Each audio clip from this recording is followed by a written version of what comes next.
The events industry is turning to virtual events to face the crisis generated by the COVID-19 pandemic and the massive cancellation of physical events. Events Case wanted to support the industry by doing what it does best, putting technology at the forefront. You can now run virtual or hybrid events in minutes. There are no delays and no technical complications as we offer top-notch customer support along the way. With the new Smart TV interface in Events Case's Agenda module for both the web and the event app, event participants can access different virtual sessions with ease. As the event organizer, you simply need to add the link of your favorite streaming or video conference supplier within each session. Adding a link enables the play button for each session. Interaction amongst online attendees is also possible since the Events Case platform supports Q&A, chat and surveys in real time. Albeit from a distance, networking is still fully supported within Events Case through the new video link function in our one-to-one meeting scheduler,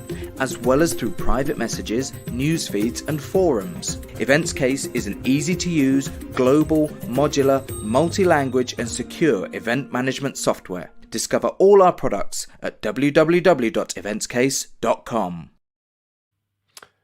Hello everyone, welcome to another episode of the Event Tech Talk Show. This episode in particular is coming hot off the back of our inaugural Event Tech Live US and Canada, which just happened last week. Thousands of event profs, actually from all over the world, although predominantly from US and Canada, joined us for 3 days of sessions, engagement, networking, meetings. In fact, I think the Grit platform told us we had over 4,000 meetings between attendees over the 3 days, connecting people from all parts of the globe, hopefully learning lots of interesting facts, helpful tips and tricks from our speakers, and obviously connecting up with our exhibitors and utilizing that information into their events going forward, whether that be a fully virtual event, a hybrid event, or a physical event. Our next event is 142 days, I think it is now, away from the first physical day of the event, which is obviously Event Tech Live London. This will be the 8th, 9th year now, something like that. I lose track a little bit of the event. And again, we'll be welcoming probably around 3,500 attendees across a hybrid event, both digitally and physically, 5 days of Event Tech.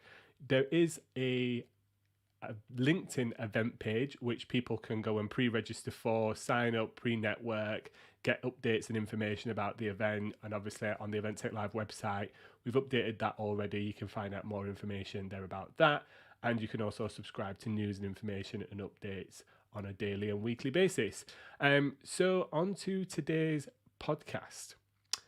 It is titled The Ugly Truth of Hybrid Events, quite a polarizing title. But joining me on to today's podcast is Natalia, the Head of International Development for DigitEvent. Natalia, welcome to the podcast. Hi, Adam. Thank you for having me. No, thank you for coming on. And for anybody watching live or that's jumping in now, or even watching this back on kind of replay or listening to it on one of the podcast networks, this is Natalia's first time on a podcast. So be kind. It was all our first time once, but she's going to be excellent. We've been speaking off air, we've been speaking backstage prior to this, and she's got some really, really good ideas around this topic, which we're going to dive into in a little bit. But Natalia, just for those that are kind of listening or watching that don't know much about DigitEvent, like, tell us the backstory, tell us a little bit about yourself and about the company so people can get familiar with that. About the company, we are an event management software. We're French-based. What can I tell you about us? We work for every single kind of event, regardless of the format. Ideally, we want our customers to build their event from scratch, meaning from a beautiful event website that can be created from the platform up until the end of the event, having on-demand content. We have as well different features such as matchmaking, similar to other event management softwares. I think our added value is overall the flexibility to go either hybrid, virtual, or completely on-site. About me, I came to the company in February. My objective is to develop international markets and give a voice to DigitEvent outside of the French market. And that's why I'm here today. Awesome. Everybody needs a poster person, don't they? They need somebody to put front and center, to be out there talking about the company, Spreading interacting the with word. people. Absolutely. So today's podcast, the ugly truth about hybrid events. You have a particular opinion on this, don't you? That this is not something new, but It maybe is the way not that we do new. it should be new, right? So yeah, tell us a little bit. Hybrid events, they've been around for how many years? Years? Decades? What's your opinion on that? Well, I think, they have been around since we all got so much access to technology, isn't it? Like you can see it on fashion, which was an industry I worked for. We started seeing runways from our phones. And I think hybrid began with the sole objective of democratizing content. Since we all have access to internet, to smartphones, and then COVID happened. And when COVID happened, we all got, as event organizers and event management softwares, we all got to pivot into it. And I think pivot was a word that I heard so many times throughout Eventic life. And I think it describes certainly what we're doing with hybrid, which is pivoting. So I think my point on it is not to say we shall never do hybrid events. My point on it should be event organizers should be smarter when deciding on how and when to do hybrid events. I think that's my take on it, because other than streaming, what makes hybrid hybrid? I don't know how you feel about that statement. I think it's a really interesting question. And my honest opinion, Natalia, is that actually, as a sector, we've probably not got, or had, should I say, enough time to actually figure out what hybrid means to us. And when I say that, because I think every business needs to start internally as to what are the objectives of their event, who are their stakeholders, what are the reasons behind doing any event, whether that be a virtual, a hybrid, or a physical event, and where do they play a role in achieving those objectives. I think for some events, hybrid has been a mainstay of the kind of the makeup and the event design. Like you say, at Event Tech Live, we have streamed content online and made it accessible through a platform online for people to engage with, and made Q&A software and all of those kind of engagement technologies available alongside that. So people should and have been able to engage with our content remotely. The bit that's been lacking probably a little bit there is the kind of the matchmaking, the networking, the serendipitous side of the event. That's not necessarily been as much of a front and center part of the event as we've probably seen virtual events over the last couple of years, over the last year, should I say.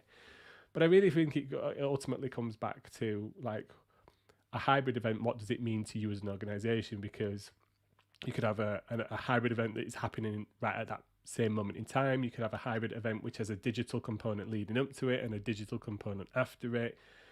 A hybrid event could essentially be a series of virtual pop-ups with a physical strategy to it at some point, just allowing people to come together and network in their kind of their locations, right? So whether that be Paris or London or New York or Tokyo, for example, everybody knows the big ones. That could be the hybrid element. It's just that there is a series of content. It's I don't want to say broadcast because it's a very important point, which we'll come on to. Your point is, should it be a broadcast? It shouldn't be a broadcast, right? But there's still digital elements to an event, whether that be content, written video, whatever, and engagement opportunities like workshops, roundtables, which I'm a big fan of, with that element of people being able to meet up close to home. I think is more importantly at the moment, with the people within their sector, and actually still network with their sector, but still have some of the advantages of not having to kind of travel hundreds, if not thousands of miles to attend an event. Does that answer your question? It sort of I'm does. the one that's supposed to be asking you questions, not you asking me, but I like it. Well, who knows best about events than you? That's a good question. You are somebody that has a big knowledge, so it's good, to have your input on things. But me, I had the opportunity to participate to different events on site, Vegas events, being at like these huge venues and having the opportunity to interact with amazing people. And then I have participated to virtual events as well. and haven't yet participated to a complete a real version on a hybrid one, my point would be, how do you manage to get engaged? Because throughout the time I went to events, for example, in Las Vegas, I had my 4 to 5 days to be inside the event, to experience it all, to embrace the whole content. And I think, and I don't want to be mean towards virtual or hybrid, that how can you ensure that people's not getting more than a list of leads, because I'm in sales. I appreciate a good lead, I appreciate a good email address, because of course it makes my work easy. But isn't it that taking the magic from the whole commercial world, like the magic of traveling, meeting people, shaking hands, going to the bar, having the after event beer in Las Vegas, which is an amazing scenario for events, for CES, for magic within fashion. It's the best place to be. And then to get that reduced to a screen, well, now we don't necessarily have the option because COVID, but picture if you had the option and then you had the option not to go because you can stay home because the budget for traveling has been cut off because of COVID crisis, which is a reality we need to deal with. Like, how, if you go back to on-site, convince people to go back on-site? There's few pain points with hybrid, and is that you're preparing an both events, because in the end there's no one hybrid event, there's a virtual experience that needs to be fulfilled to the fullest, and I think you know that best than I do. And then there is the on-site experience that has to be fulfilled. So picture you have people being more and more afraid to go on-site because maybe they are not able to do so. Then how do you convince them? Like, how do you go back there? I got a feeling that both formats or hybrid might be cannibalizing on-site and backwards. And I think that's a pain point. I think that's Yeah, a pain point for I'd, hybrid. I'd, I'd agree with you with that. And I think from an organizational point of view, some of the challenge that we're going to have when it comes to attracting people back to the physical element of whatever event that we produce is I'm expecting some pushback actually from companies saying, well, can you not just attend that event online? Do you Mm. have to go? Do we have to fund you to go to that event? Going to IMEX, where Europeans aren't we over here? It's not a small fee to go and visit IMEX, for example, or any event over in America, Las Vegas, whatever. Mm. We're talking flights, accommodation, time out of the office. And as valuable as that might be for building relationships, which I think is one of the key points that you were making earlier, those conversations in the bar, the networking around the event, the hidden event, as I call it, the event that happens around the Mm. event that, happens in little pockets of many people. I think what we're actually going to see is, I almost feel like it's going to be the rise of the letter from the letter to your boss, the reasons I should go to this event, kind of like, this is why I think I should attend this event physically, because I think companies really will analyze a little bit more, like, can you access this event virtually? What is the reasoning? Is it just for learning? Is it to meet with suppliers? Is it to network? Is it to build relationships? Do you have meetings there? All of those kind of things. So I think Of that's one course. of the first challenges that we might be presented with as an industry, inviting people, attracting people back to events. And then I think added onto that will almost come the second part of even worse, which is, I'm going to a virtual event. It's a 2-day event, so I've blocked it out in my diary as an attendee, and again, companies turning around and going, well, can you not just watch that on demand? Do you have to Exactly. physically attend the virtual element of it? Because physically attend the virtual element, that doesn't work. But It do does you make sense.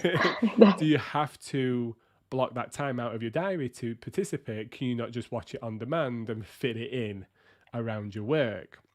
Because that's what's become very apparent to me over the last year is, I don't think it's culturally accepted at the moment, or corporately accepted, company culturally accepted, for me to go, I'm off today because I'm at this virtual event. It seems that it's expected that you go to a virtual event, but you still respond to Slack messages, respond to your emails, follow up your sales, do your other elements of whatever role it is that you've got, while also this event is happening in the background. And a physical event, that is just not accepted. If you go to a physical event, it's accepted, sorry, that you are probably slower Off. to respond or off. Yeah, exactly. Mm.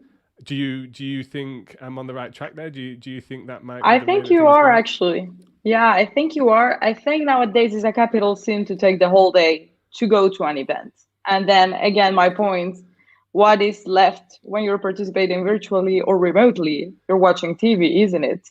Like you're missing the whole interaction that organizers such as yourself, for example, took time, resources to get sponsors on board, to get sponsorship, to have one of your key people just watching it, when they're home, or probably at the end of the day, just saying, like, you know what, my day's over. I'm going to do this. I'm going to write a simple report, try to match with some people, and then send them an email across saying, like, yes, let's meet in a few weeks. I don't have the time right now because I have my work. Yeah. And so, yeah, I think you're right. Today's the capital sin just to say, I'm off 3 days. I'm on my virtual event. Sounds a bit blonde beach day, isn't it? Just like, yeah, I'm taking the day off to attend to the virtual event. They're probably Doesn't sound thinking right. we're watching the Euros or something like that, depending on what day Yes, it falls exactly. over at the moment. But it's right, and I think, again, back to your point, this is why as event organisers we have to be a little bit more creative about not just broadcasting content, right? The event can't Exactly. just be about broadcasting content, because ultimately any event, if they go down that route and it's just about the content, it's just about, I'd almost argue that that calling an event is unnecessary. You could just, Yes. Netflix releases a huge amount of content, don't they? Sometimes all in one go. Here you are. Here's a series. Here's a full season of a show. Digest it and engage with it at your own leisure.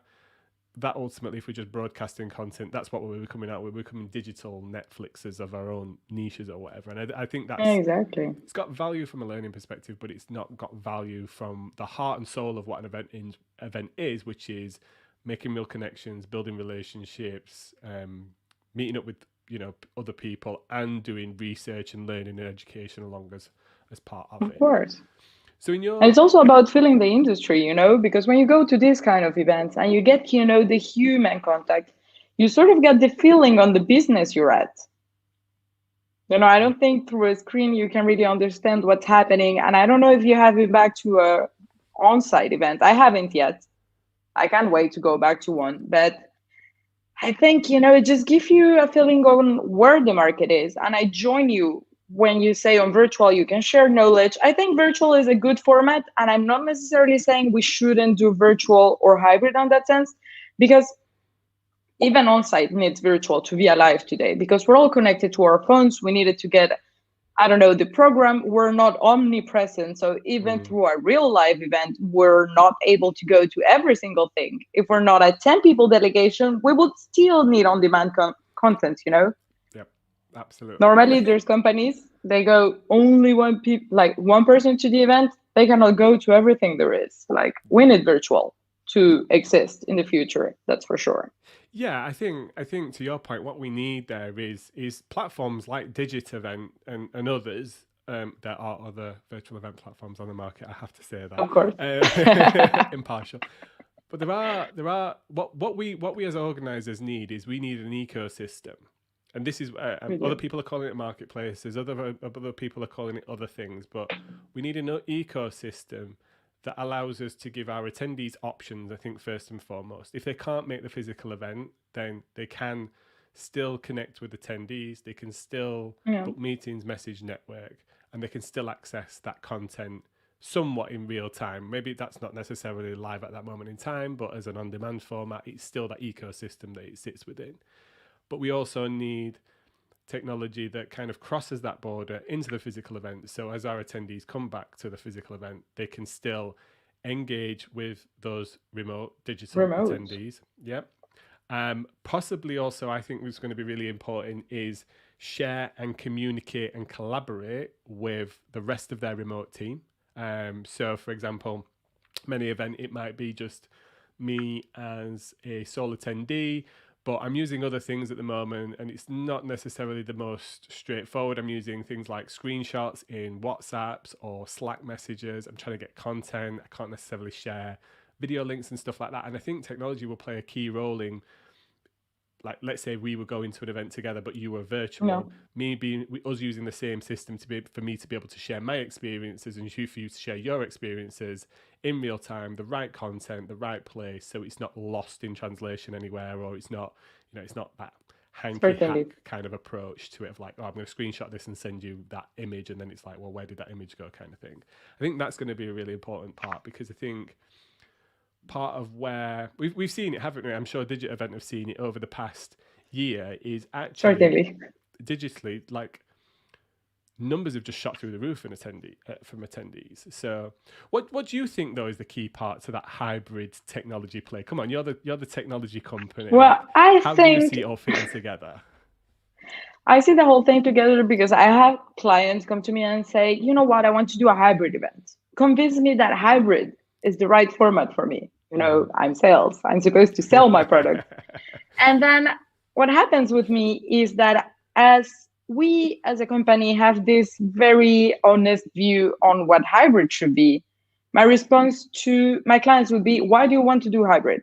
What is that you're trying to give to your attendees that is worth saying your event should be hybrid and not an on-site and then an apart virtual event or hybrid sort of it?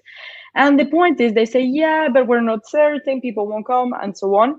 I think the key to success when doing hybrid, and I think that's how you solve the equation eventually, is to try to give both an amazing experience, avoiding how Americans would say FOMO. Because, the sad truth and the ugly truth about hybrid is that there's somebody that's going to be jealous that they're not living up to the full event, but they have to be because it's part of the work. So basically, I think platforms such as ours, we have an amazing segmentation, which allows attendees to not feel that kind of fear of missing out. And I think by segmenting your attendees and trying to put them in the right category and creating amazing experiences for both, where they don't feel they're missing out on something, and trying to build bridges between both virtual and on-site, but not forcing it to be one sole experience, is the response to having a great event. Why? Because when you produce an amazing virtual event, it is amazing. I think when you have the right content and the objective is to learn, as you were mentioning it before, I think virtual can be great within an event, like having key lectures and so on. I think that's good. And then create interactive moments for your guests, for your attendees. And I think in my role as sales, and I said because this is my day-to-day job, I think I'm always going to try for my client to do what's best, which is create an amazing experience, or else go to either on-site or on virtual, even if it is not what they want to listen to, because it's also my responsibility to give them the best product we can give. And that's a huge responsibility, because for companies like ours, which are developing in different countries all over the world, as that client is a lost client. Mm-hmm. So it's huge. And I think the key to success is that, basically. I think there's some really interesting points in there, and it's actually just brought a thought to my mind that actually kind of every event starts with registration, doesn't it? It's very early on in the process. Okay, we have an event website and whatever else, but we tend to ask lots of questions with registration that are ultimately about them as an individual, to try and do some of that personalization that you put there, but also obviously to glean enough information that our sponsors or exhibitors or whoever else is facilitating the event can get their ROI and value. They need some key indicators, don't they? But just at that registration process, maybe when it comes to a hybrid event, what we should be asking is what's important to our attendees and what are their objectives. So if their objective is just learning and just having access to the content a priority 10, then as in 10 being the top, and actually they really highly prioritize their time and they really highly prioritize flexibility, and maybe lower on that scheme for them, on that scale for them, is actually they're involved in the industry, but they're not necessarily there to build relationships or to sell themselves or to do other things, or even to buy. Let's say they've not got a budget that year or whatever.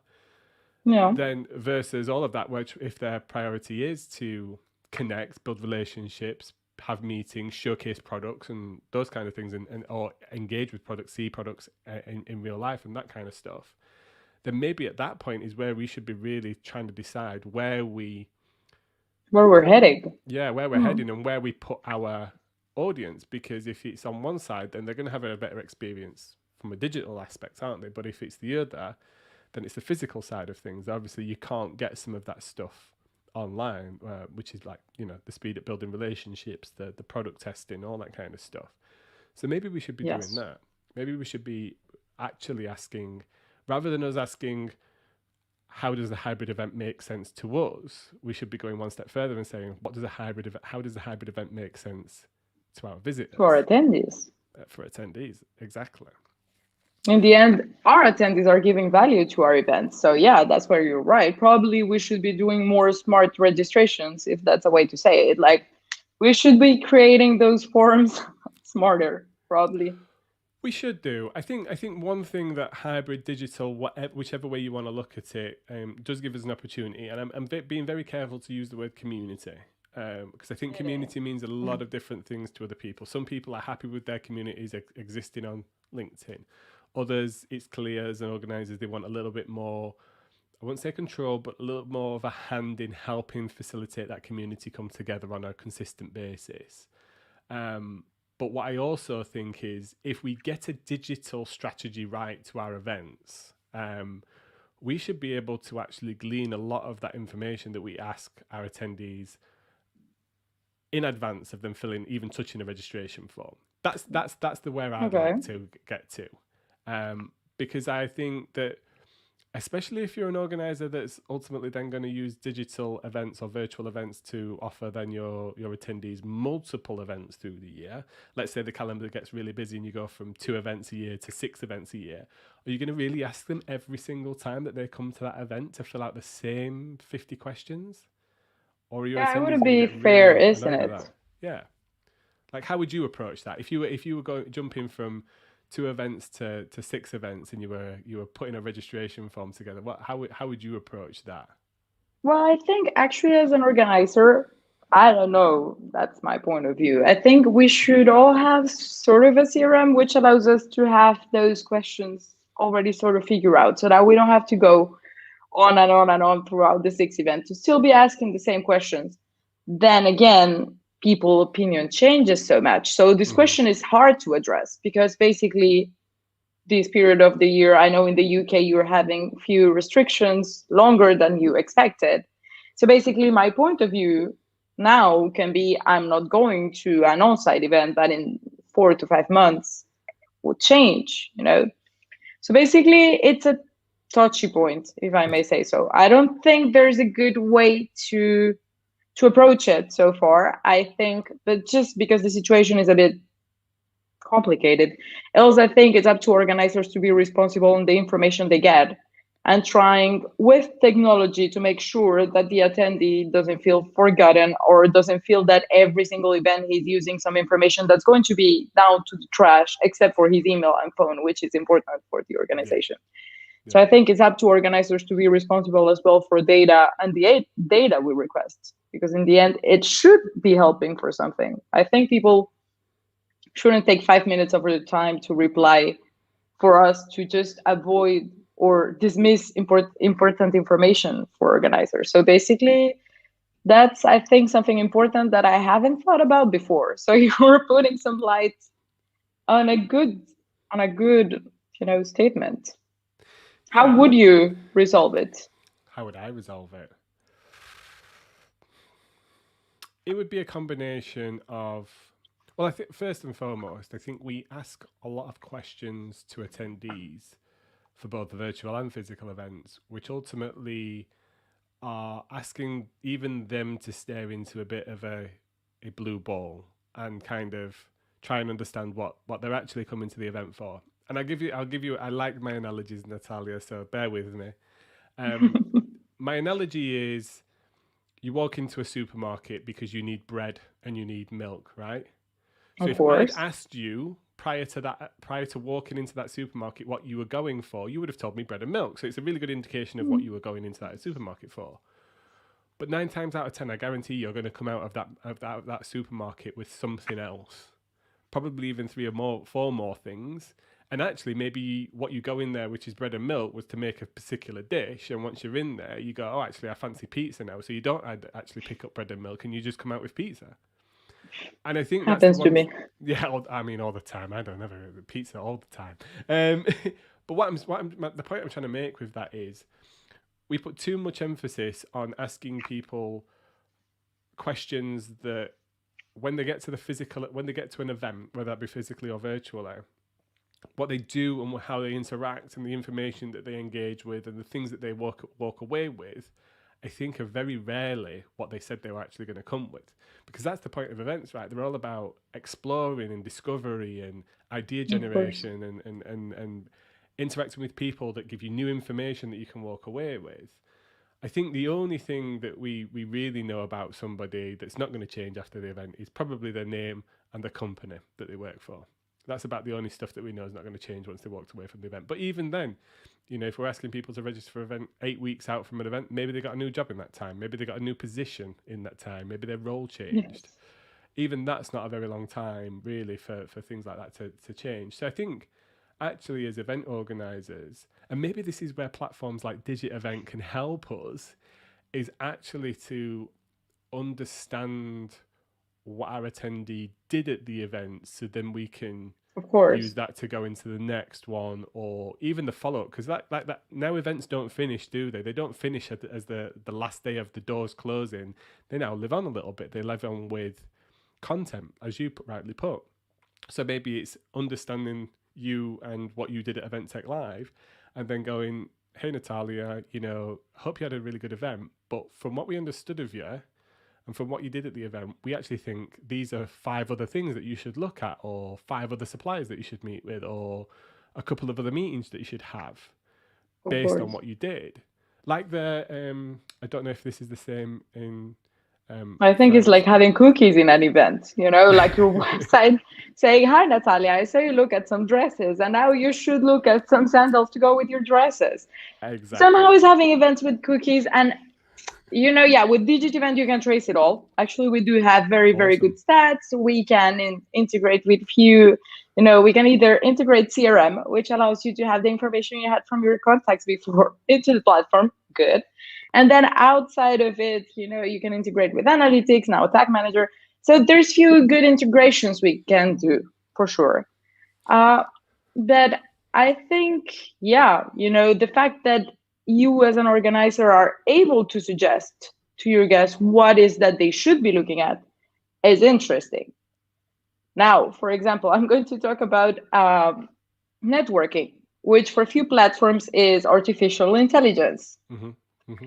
And I'm going to talk about a pain point for me on that one, on the whole networking, regardless on hybrid, on-site, or real life. Real life is quite easy, actually, because is not reduced to a time slot. So already, you're going to network in different formats, amazing, covered. Then when you go to artificial intelligence, you're supposed to choose a list of people you're interested in, and then the software will suggest some more other that should be interested to you as well, which is great. I won't say it's not, it's amazing. And for me as a sales, is a good tool because it saves me time on my research to do a networking session later on. Cool. Pain point, though, would be, and that's another pain point I have with hybrid events, and we as a company have, is the fact that probably I'm interested in somebody, isn't it? But then what happens is if the other person is not interested in me per se? Am I staying on the other side of my screen, lonely, waiting for that person to reach out to me? Am I using my LinkedIn to reach out at the next time? Probably yes, because I didn't manage to reach it throughout the event. And therefore, I have an amazing community, which is LinkedIn, where you can reach out to people. And probably it's a more relaxed scenario. So that would be another not so pretty moment on hybrid and remote for networking. It's how do you make, Just on that, the one thing that LinkedIn does, and I haven't seen any virtual event platform bring this into play yet, unless DigitEvent do it, and then I apologize. What LinkedIn does is it gives social proof, right? So when I look at your profile, I can see how many people that we have as connections in common. So that gives me an Okay. indication of whether ultimately we have something in common. The lower the number of connections, the less likely it is we're to have something in common. The higher number of connections we've got in common, the more likely it is to actually fact that we will have something in common. So that's one of Of the really course. interesting, clever things about LinkedIn and the way that the networking and the facilitation works so well there is because it gives you key performance indicators. It gives you data for you to be able to judge whether you actually want to accept that connection. And that's something I've not seen any of the digital event platforms do at this moment in time. It's just a case We of don't do it yet. not yet. So yeah. But I'm sure the dev team are going to quickly go away and make that happen, right? Because that would be really good for me. The other thing, Yeah. and it's really interesting that you mentioned LinkedIn, that LinkedIn does and event platforms haven't done at the moment. And this is where this is what happens at physical events as well, is it doesn't give me, as the attendee, a tool to be able to introduce somebody to somebody else, right? So if we Right. go to an event on LinkedIn, I can make a recommendation for you to meet Paul on Of my course. team. And we can do that through the platform. I want to be able to do that at a virtual event. I want to be able to do it at a physical event using technology. I want to be able to Of course. matchmake. I want to be able to be that facilitator. And if you think about physical events, that's how lots of people get to know each other, because we go to something like IMEX and we're both chatting, we both know each other. Then somebody walks past that maybe knows you or knows me, we get chatting to them, and then you get introduced to them. And then you start to form your own Exactly. relationships and build your own relationships. And that's what makes physical events really, really valuable, is that opportunity to expand your network and connect and network with other people in real time, because they can't just ignore you. I mean, they might ignore you. I've been Yeah, I will be invited a bit loads unpolite, isn't it? of Like, okay, bye, not leaving. Yeah, but definitely not. but that's one of the things I think platforms like yours can really come into play, because it makes sense that if I want to go, I want to go onto an event run by Digit Event, and I want to go, hey Adam, there's 15 people that you know already registered for this event. Oh, brilliant! If there's 15 people I know, who are they? And maybe I should go, because 15 people is quite a lot of people. So maybe I should register for this event. Plus, it's also like I want to register this event just to hang out with those guys, right? And Yeah, then there's yeah. yeah, we should have technology that kind of allows me to introduce people, for people to introduce to me, for me to see if it's I'm somebody's relevant for me based on the other kind of common connections we have and that kind of thing. And I think that's where technology is probably going to move. I'm sure platforms like yours are going to move I that way, hope. but I think that's what makes it really valuable. That's what I would like to see anyway. Me too, because I think it's data that reassures you that you're going to meet the right people. You know, you even when you participate on an event such as yours, when I saw somebody I was interested in, I didn't hesitate to go on LinkedIn and see if I already knew somebody in common, you know. So the fact that you're able to get insight may probably allow you in the future to interact easily towards hybrid. And I think, yeah, you're right. Probably that's where it should go, you know, to be able to have information on your network, because you know somehow we're all connected by 6 people. I think that there's a theory on that. Yep, So I yep. mean, I think that would be reassuring for sure to The know six. people. There's something of separation, isn't it? Somebody Yeah, you it's know, six somebody knows people somebody. Yeah, 6 people of apparently. separation. I think you're absolutely right, and that's also what's really interesting at the moment. You've mentioned it, many others mentioned it, that we're connecting through digital events, but then we're going back into the LinkedIn ecosystem to continue those That conversations and connection. to build those relationships. So maybe the ways, I'm not sure how locked down the LinkedIn API is, but maybe there's some way of kind of bringing some of that LinkedIn data into virtual event platforms to kind of give a little bit more visibility. I also think what I would really love to see is maybe even being able to gamify or incentivize people to be that facilitator, to be that introducer, because I know for lots of events there have been people that have been to that event for years and years and years. It's part of their kind of like just it's there Yeah, in their event calendar. They always go to it, and they should be the ones that are incentivized to help others, help newbies, introduce them to other people, find ways to connect them. Get almost like digital shepherds in some way. Like sure I'm of it. do you know what I mean? Could you see that? Could you see like a digital shepherd being the one that kind of like shepherds everybody around the event and gets them into the right places and to the right content and to meet the right people? Because I know that happens at a physical event. At physical, yeah, they do have people guiding you through sort of it so that you don't feel lost or unattended. And you have people asking you overall when you're in the US, because, probably the UK is a little bit more, not simple, posh, let's call it this way. But yeah, when you go to events in America, everyone's asking you every single time, how are you? How are you doing? Are you doing right? Are you in the event? And then I think if we as event management softwares, of course, or event organizers manage to have this kind of positive influence on our attendees, probably could be good insight for the future, because you would have more people trying to engage, because talking to a human can make it so much easy, that being by yourself in the screen. And I think, that's what's missing. And that's the pain point. To even when you're on screen, to have a physical presence might make it a bit better, a little bit. And I think that's something that should be thought about in virtual and hybrid, to have sort of a positive influencer. I'm writing it right down here. Well, I'm going to write it after we finished. I think we're getting good insight. Event Tech Live Day 1, digital shepherd sessions where people can come and get a crash course from somebody who knows the event. This is what you've got going up. This is what you should do. But that's the beauty about technology, right? That can happen. It is for people anywhere where they are. They don't have to be at the event. They can kind of get a snapshot of the event leading up to it. That is the beauty about technology, and that's the beauty about platforms like yours.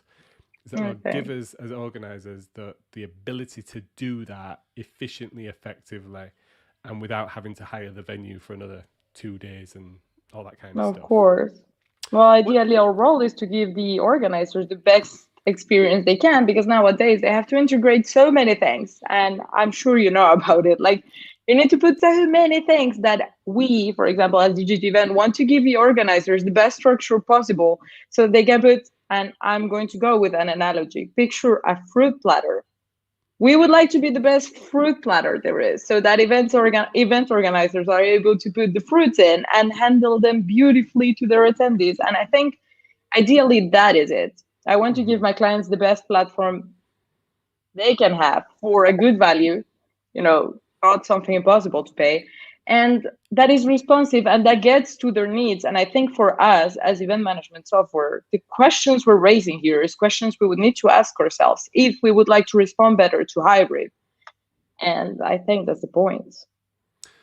So let me ask you this: what's on the roadmap for Digit Event? What have you guys got coming out from a platform perspective that the listeners or the viewers of today's episode should be getting excited about? What are you guys kind of, if you can tell us, are you tinkering around with things in the background? What's the roadmap look like? What kind of functions and features are you really excited for organizers to be using over the next couple of months with Digit Event? Well, I think I'm going to tell you what happened with Digit Event is that our core business is registration. It is what we do best. We have amazing tools to do segmentation. We have an amazing event website builder. But because of COVID, we have to develop so many different features, such as program, networking, and so on, in order to stay, in the market and in the game. And I think for us, the goal is to already give our organizers the best experience throughout those features. So we're working in making it like top level features for our event organizers first. And then there's few things I cannot tell you because, we cannot give some insight into technology developments. But I think we're trying to make smooth the networking process. We're trying to make it a bit less, not boring. I won't call it boring, but I think we're trying to make it a bit more interactive and a bit more responsive to the customer needs. And I think we would be working in new different features to respond correctly to trade shows, because trade shows, as they are, moreover, small trade shows need better tools in order to have a bit and give a bit of the value they can give on site to organizers. So this is something we're really thinking about. And, for us, as I have mentioned previously, the goal is to give the best experience to our clients and to avoid them the stress before the event, give the best infrastructure we can. And that's our work 24/7, I think.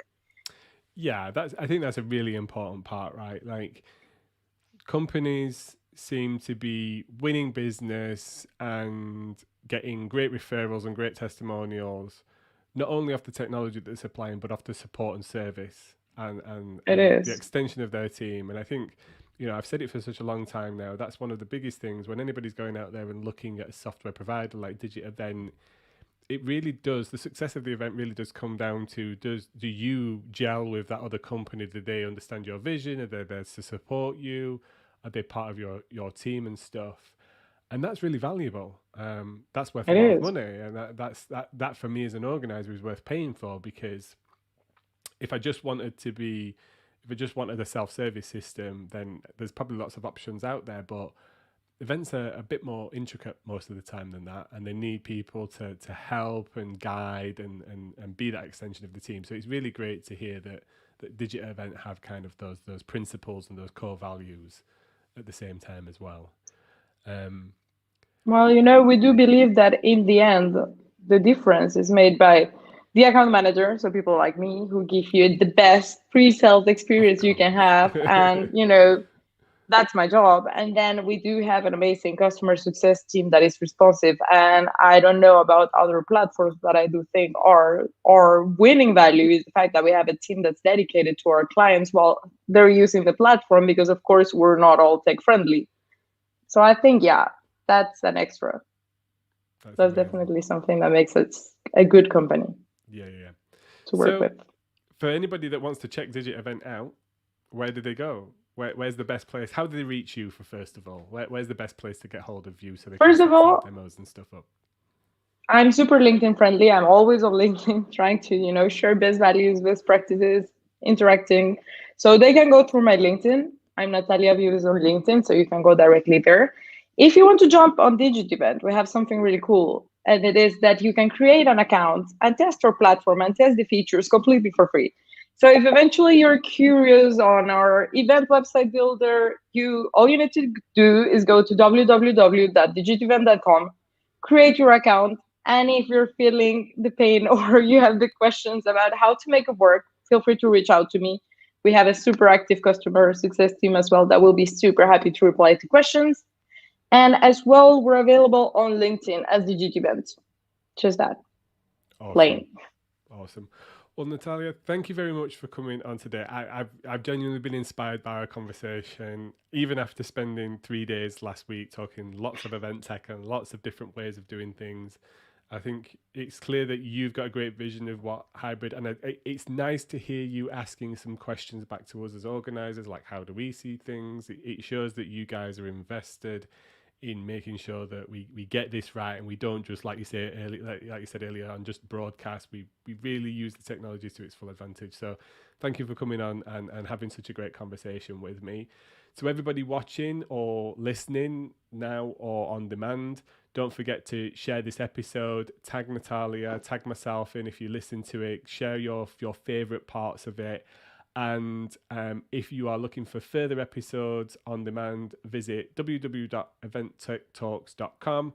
We've bought that domain. It redirects to a whole back catalogue of all the episodes. And obviously, like I said before, you can download us on Spotify, Apple Podcasts, all the major networks. Thank you very much for tuning into this episode, and we will see you in the next one.